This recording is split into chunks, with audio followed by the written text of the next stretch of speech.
I'm Tamara. Welcome to Anything is Possible.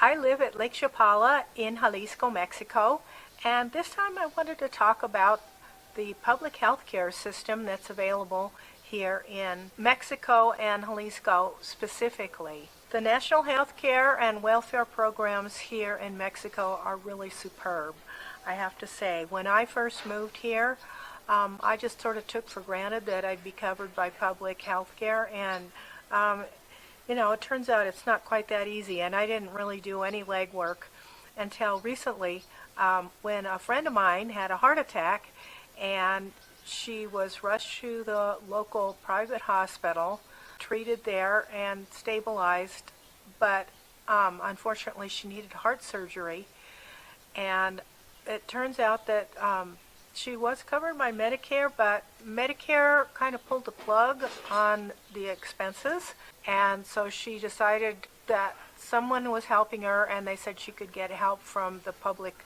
healthcare system here, so they shipped her to Guadalajara to a public hospital, and quite frankly, I've lost track of what happened in the story. She's back home now, and I have a feeling that she did not have surgery, although she's at home and she has someone bringing meals to her.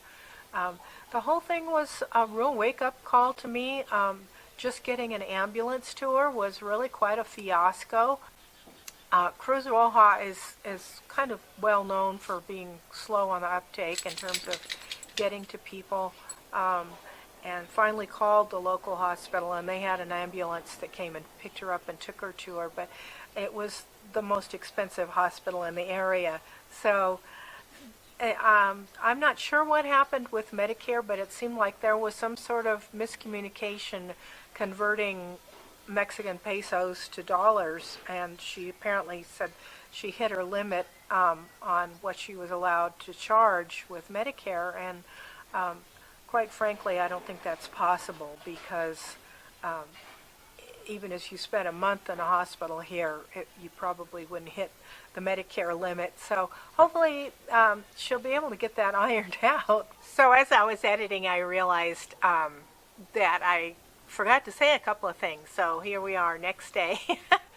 I actually did a follow-up messaging with my friend who had the heart attack, and she is back home, and they did not do surgery.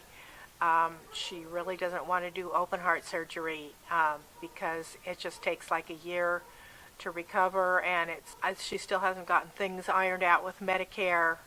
And so right now she's in a holding pattern, and she will see a doctor on Friday that speaks English, and they'll figure out what to do from here. But she is still very tired, and it's just an ordeal dealing with trying to figure all this stuff out when you're alone and you're not well and you don't have a plan in place. So I'm just encouraging you again to get something set up now, so you have things in place. And she is actually getting her medications covered through the Jalisco healthcare plan. So that is really excellent, but she does have to go and pick them up. I decided, it's time for me to figure out what's going on. I do have private healthcare insurance here. This is one of the things, if you're under the age of 69, and I was 68 when I moved here, and I signed up right away with private health insurance. And it's not cheap. I think that year it was $2,300. And once you're in, they'll cover you for the rest of your life if you want to. But the price does increase every single year, and it can be significant. Also, private health insurance will not cover you for pre-existing conditions. And so the public insurance programs here will cover you regardless of what's wrong with you. So there is that. I mean, it's definitely a benefit to be able to be covered if you have pre-existing conditions. So I wanted to go over some of the programs here. Basically, the public health care, universal health care system here will cover anybody that's a resident, whether you have a temporary or a permanent resident, or if you're a naturalized citizen, or of course if you're a Mexican citizen. It's really important for everybody to know about this, because I think a lot of people, even Mexican citizens, aren't really aware of what's available to them and aren't signed up. So this video is for everybody, even though unfortunately I'm not fluent enough in Spanish yet to do the whole video in Spanish. So, but if you come to Mexico on an FMM, just a tourist visa or something like that, please don't expect the public health care system to take care of you. You need to buy travel insurance.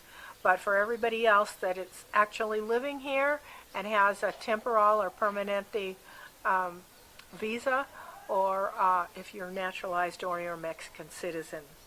So it's for anybody that's an actual resident here in Mexico.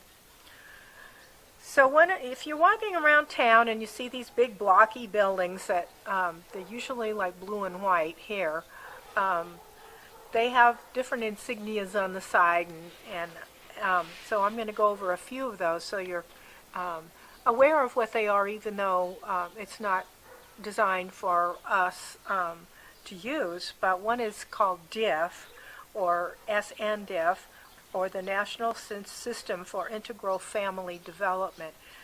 And this system, DIF, which is available all over, I mean, I see these buildings everywhere.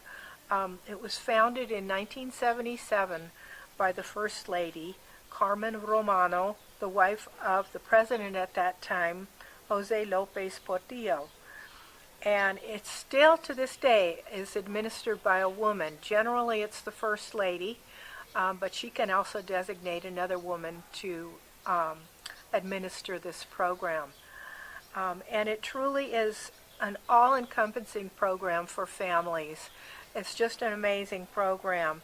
It provides food and breakfast programs, women's and children's shelters, health care, immunizations, dental care, and even in some cases eyeglasses and hearing aids. In the past decade, due to the immunization program, infant mortality has decreased 60%, 60. That's just amazing. So it provides support for child abuse, sexual abuse, women abuse, and I have to say that child abuse cases are taken very seriously and are investigated thoroughly here. So DIF oversees all of that, and it provides legal assistance where it's needed in cases like this and other cases too. It works with other agencies and nonprofits in the community to accept donations of food and clothing, and helping to distribute these where it's needed. There is assistance for senior citizens over the age of 65, but it's just in Guadalajara. It isn't available here, Lakeside. And there is assistance for children with learning disabilities and neurological problems.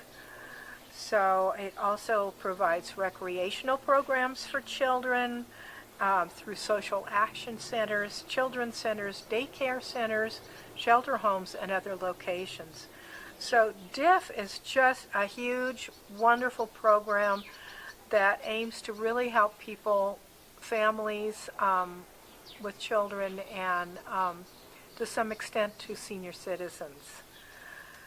So another program is INAPAM, which is Instituto Nacional de las Personas Adultas Mayores, which basically means the National Institute for Senior Citizens. And this program provides a senior discount card, which is available just all over the place: restaurants, theaters, doctors, grocery stores, some of the larger grocery stores, like Soriana or something, I assume. But until recently, it was available to expats with temporary and permanent resident cards. But from what I have read, that has been phased out. So if you can get one, you can try and get one because they're good for the rest of your life. But by and large, they're not really available. And I even read in one article where somebody took it to use at Costco, and Costco actually took the card away from them. So I guess they let them in and gave them a discount that time, but that was the end of it. So it's really meant for Mexicans and Mexican residents that are senior citizens. So I'm going to cover two of the most likely healthcare systems that people would probably use if they're here as expats living in Mexico. There's other systems for rural areas and for government employees, but most likely that wouldn't apply to my particular audience, which is largely expats. IMSS is Instituto Mexicano del Seguro Social, which is their social security system here. And it's available to anybody that's employed in Mexico. You're automatically enrolled by your employer if you're working here in Mexico for an employer. So you don't need to sign up or anything like that. And it includes many things, but one of the things is health care. So IMSS will cover you for health care if you are signed up by your employer. If you're not, if you're self-employed or you're here and you're not working or you're tired or whatever, you can still sign up for IMSS, but you have to pay into it to get coverage. And you have to go to an IMSS office and fill out forms, and it takes 4 weeks before you are officially enrolled and can use the system, and you're covered for any medical expenses at that point.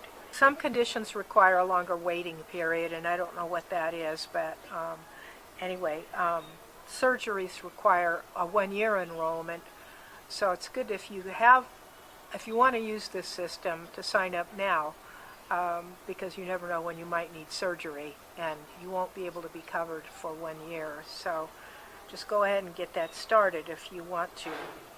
But the other system is called Insabi, and a lot of people know about Insabi. It's the Instituto de Salud para el Bienestar, and what that is it's a free healthcare system. It's the Institute of Health for Well-Being, and it was started in 2020 to replace an older healthcare system that wasn't functioning too well. And but I have to point out that Insabi is no longer available in Jalisco.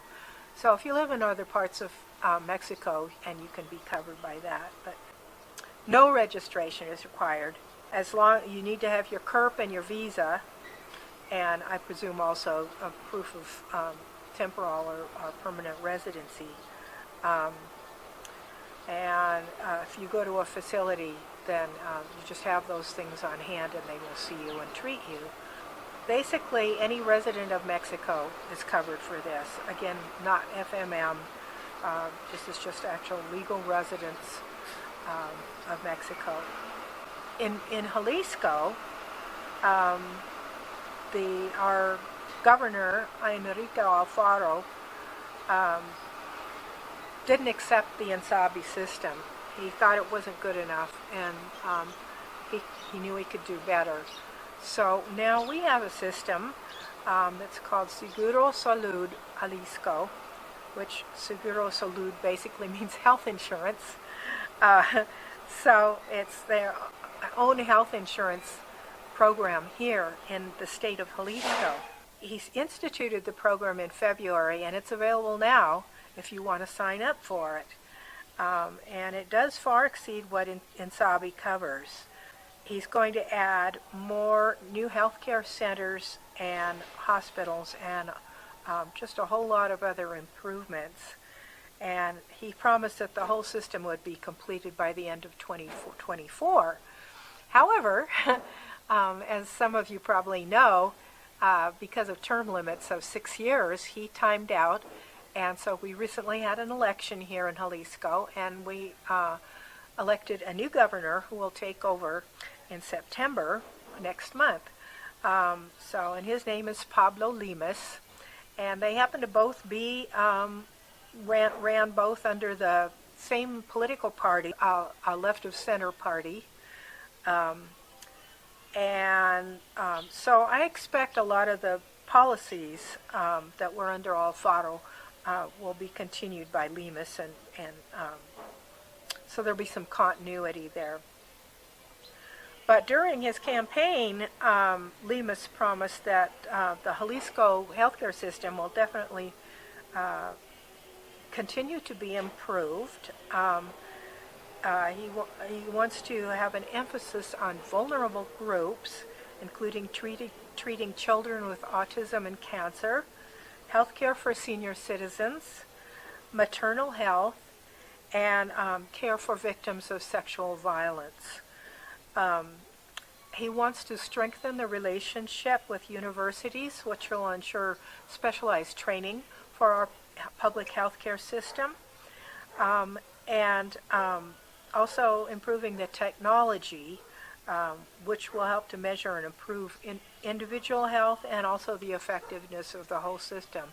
So assuming everything is going to be computerized, and they'll be able to track and see how effective these different new systems are, and be able to continuously refine and improve those.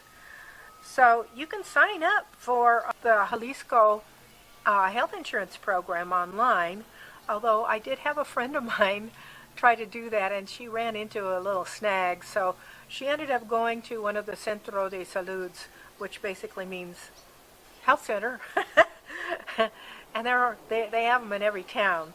So she went there and signed up in person, and they send in the forms for you. And there's also traveling buses that go around and do various health screenings and stuff like that. So keep an eye out for those. If you don't happen to be able to get to a health center, you can use one of those, and they will sign you up and send your form in. And you need a photo ID, your CURP, proof of residence no older than 3 months. So you need to take like a utility bill or some other proof of that you're actually living here in Jalisco. And you can't be a beneficiary of any of their Social Security program like IMSS. So if you're an employee and you have IMSS, you cannot sign up for this health insurance program. But my friend said that the application was super easy. It only took 10, maybe 15 minutes to fill out. And if you have all the proper documents, it just goes really fast. And so you get an actual card that you carry that you show to show that you're part of this insurance program. And if in the meantime, until you get your card, they give you a piece of paper that shows that you're covered. So if you get sick before you get your card, you can still go to a health center and you'll be covered. Here, Lakeside, there's 2 different health centers in Chapala. There's one in San Antonio, Tlayacapan. There's one in Ajijic. There's one in San Juan Cosala. And then the main hospital is actually in Jocotepec, which is it's there for emergencies and ambulance service. So if you need an ambulance, it's going to come to you all the way from Joco and then take you back to the hospital in Jocotepec. So, if it's something really urgent, you're talking about an hour to get to a hospital. So that's not really super great for a lot of us here, but I have a feeling it serves the other side of the lake as well. So it's probably as centrally located as it can be. And in the future, they may be adding more hospitals, since this is a really densely populated area in Ajijic with a lot of elderly people. I imagine it's probably there are going to be more hospitals in the future, but that's the way it is now. So I'm listing below the information on the addresses and the phone numbers and the hours and days that all of these are open. But basically, one of the offices in Chapala is open 8 to 3, Monday to Friday, and it's also open on weekends from 8 a.m. to 8 p.m. So that is kind of the main one if you were going to have a problem um, outside of the normal hours. A lot of the others are open. Only weekdays tend to be 8 to 3 or 8 to 4. So you can check those out. The way that you can find them, actually just go to Google Maps and type in Centro de Salud and the name of your city. So I'm not covering towns like Ixtlahuacan or San Nicolas or any of the other towns that some of the expats live in. There's a million little towns around here, and they probably all have their own Centro de Salud. So just go to Google Maps, type in Centro de Salud and your town name, and it'll come up whatever it is, and then you can scroll down and it'll give you all the information on the phone number and the hours they're open. So that's a pretty easy way to find, and you'll be able to navigate to wherever they are. You can figure out where the place is located. I wanted to cover some of the pros and cons, which I already kind of touched on. But many of the doctors, if not most, and other professionals in the public healthcare system don't speak English. Some do, but I wouldn't count on it. So that means you either have to be able to speak Spanish, which I highly encourage, and I've been working on it, but it takes a lot of time and a lot of effort to do that. Or you could take somebody like a Mexican friend or somebody that's bilingual with you to your appointments to be able to communicate with the doctor and communicate with you. Same thing, have somebody that you know you can call if you go into the hospital and be able to translate for you. You know, a lot of what you learn in Spanish classes and just everyday speaking, you don't learn like the names of your internal organs and stuff like that. So it's like, you know, it's hard to describe where you hurt if you don't know the name. You can kind of point to where it hurts, or describe what it is that actually happened to you. You know, if you had a dizzy spell or you tripped and fell over something, you know, it's like really hard to describe that if you aren't super fluent. So that's one downside. And also, it might be kind of uncomfortable if you have a real personal problem to go to your doctor and have a translator there talking about some of our real personal things that we want to just be confidential. It's not confidential anymore if you have a translator there. So make sure your translator is a good friend with it.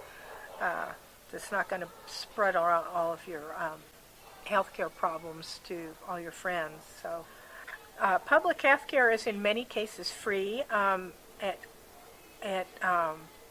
are cases where it's not covered 100%, but I have to point out that no matter what, I mean, health care is so reasonable in comparison to the United States that you're probably going to be able to afford most things. Probably not my friend with a heart attack, anything really major like that. But I did look into knee replacement surgery because that's my big weak point, and even that, I think it was going to end up being like $14,000 US, and I thought, you know, it would be more like $140,000 in the United States. It's just, that's unreal. You know, so many times you can just go to the doctor and pay because it's such a minimal amount of money that you pay to see a doctor and get care. The thing that's really good is that pre-existing conditions are covered by public health care. They'll cover whatever's wrong with you, whereas private insurance isn't. So I'm keeping my Medicare, and if I have to have something done with my knees, it will not be covered by my private insurance. But it is one thing that, you know, if I were to get covered by public health care, I'm sure they would take care of me. So it's peace of mind knowing that. Another downside is that, you know, public health care, there can be long lines and there can be a waiting list if you need to have surgery. It can be a few weeks out. But by and large, if it's something critical, they do try and get you in more speedily. And if it's more elective, I'm sure you'll have to wait probably. But I have to say, my little healthcare center here in San Antonio, Tlayacapan, I mean, there's sometimes one or two people waiting at the door when it opens at 8.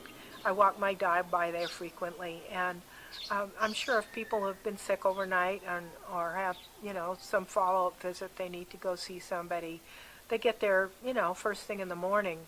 But by and large, it's not heavily trafficked. I do see some mothers with strollers going there sometimes with their kids for, a little cold or something's wrong with them, or maybe need a vaccination or something like that. But I have to say, in smaller communities, you're probably not going to run into long lines and crowded waiting rooms. Another thing that I wanted to say was that the hospitals in the public system are not at all like people are used to in Canada or in the United States. The doctors are excellent, apparently, and I've heard that from multiple people, that the actual health care itself is superb. You really can't ask for any better. The nurses are there simply to take care of your medical needs, so they will dispense pills, bring you whatever medications you need, keep your IV going, do whatever wound dressing you need, anything that is medical related, but they are not there to wait on you. So from what I understand, they actually usually have a bed in the room with you where you are, and it is expected in Mexico that a family member will come with you and take care of you. So anything like bringing you a bedpan or taking care of you physically, washing you, keeping your hair combed, making you feel good, bringing you drinks of water, bringing you food. I mean, as I understand it, they don't even really serve food in the hospital. So it's a little tricky if you're a single person alone and you don't have that worked out.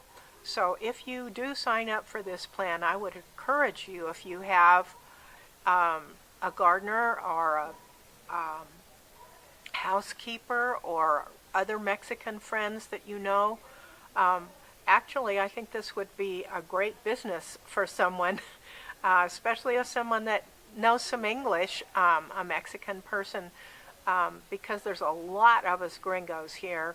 And if we sign up for this and we end up in the hospital, we need a person to be there to take care of our basic needs and our food, and just stay there with us while we're in the hospital, because we don't have family members like Mexicans do. There's always someone you can call on, kids or friends, but here, I would be hard-pressed to come up with someone that I would be able to call on to take care of me in the hospital. Other than that, she did say that the nurses were kind of not great, but the doctors were excellent. So that's all what you go in there with expectations, and I think you need to lower the expectations of what you think a nurse in the hospital should be doing.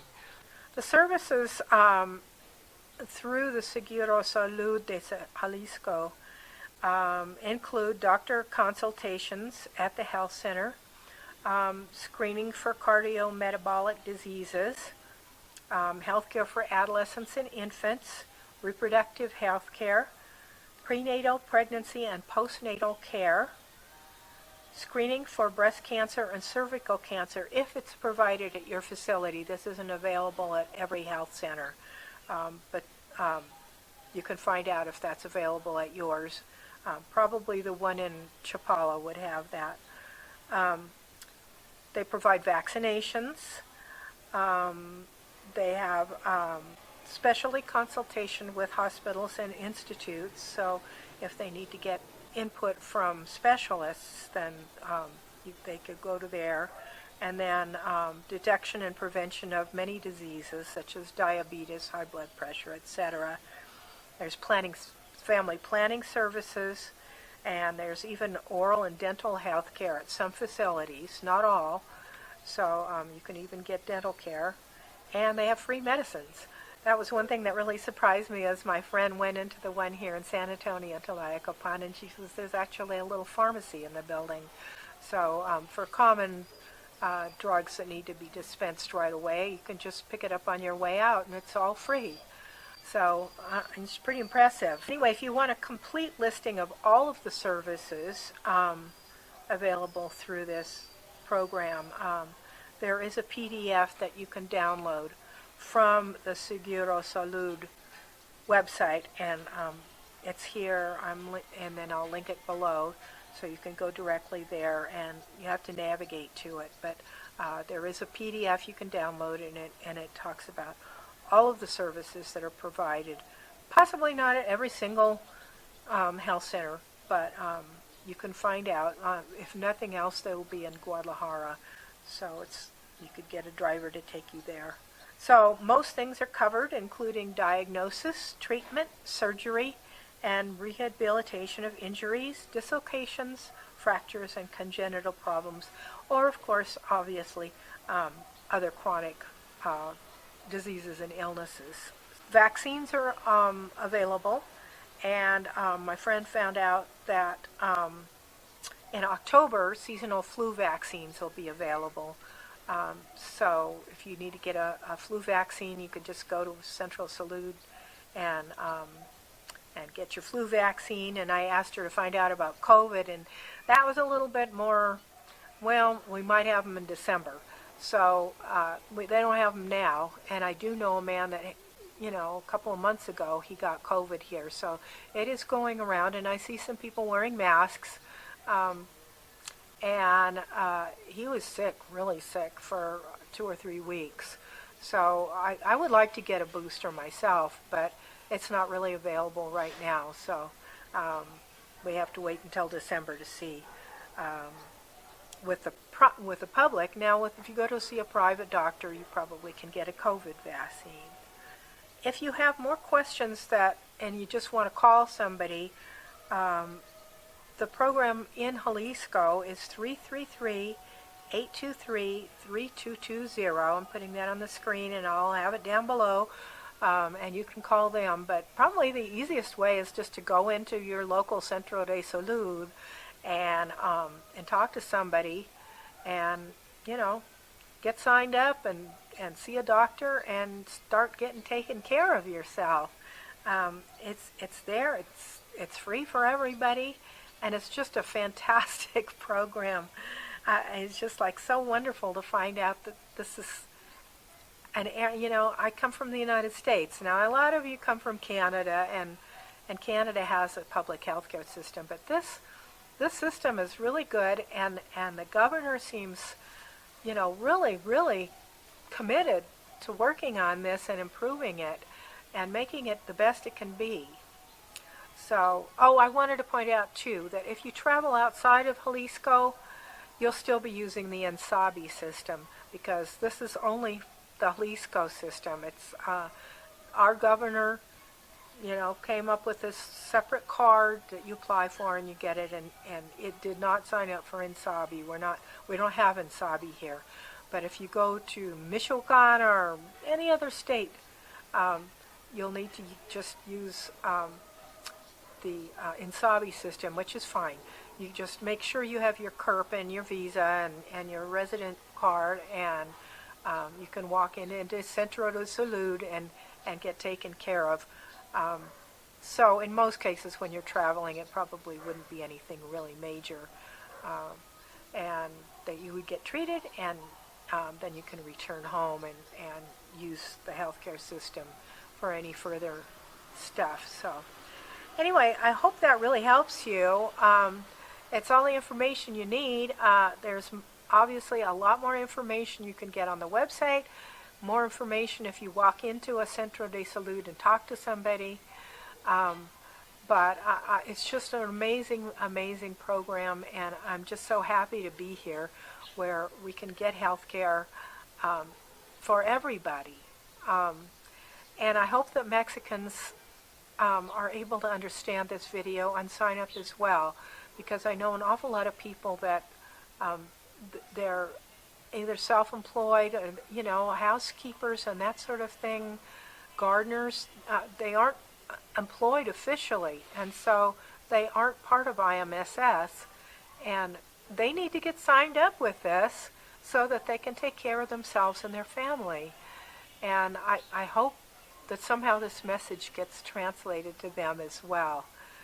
So anyway, thanks so much for watching. I really appreciate it. I know it's been a long time since I did a video, but like I say, I don't put one out every week like clockwork. It's just when I run across something that really is going to be helpful to people, I put out a video, and I try. It takes a lot of research, and it takes hours of editing. I'm sure you've heard that from other vloggers.